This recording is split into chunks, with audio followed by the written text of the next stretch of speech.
कि इस्लाम को नुकसान पहुँचाएँ।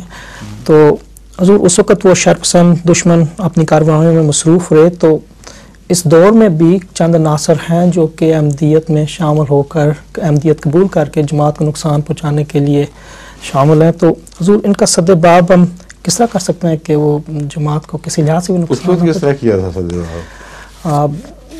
दुआओं से दुआओं से अलर्ट रहना चाहिए कि अपनी बाउंड्रीज को पहले जी किया जा चुके हैं, वही आज भी इलाज है। जी शरारतें भी पहले जैसी हैं, जवाब भी वही हैं। कुरान करीम भरा हुआ है इन मिसालों से। पहले लोगों ने ये किया था, खुदा ने फिर उनके साथ ये किया। पहले लोगों ने ये किया, मोमिन ये करते थे। जी जो पहले करते थे वही रसूल सल्लल्लाहु अलैहि वसल्लम के ज़माने में भी करते थे, वही आइंदा भी करेंगे। तो कई बार इसके जवाब दिए जा चुके हैं। सिर्फ ज़्यादा मुस्तैदी और दुआओं की ज़रूरत है। जी।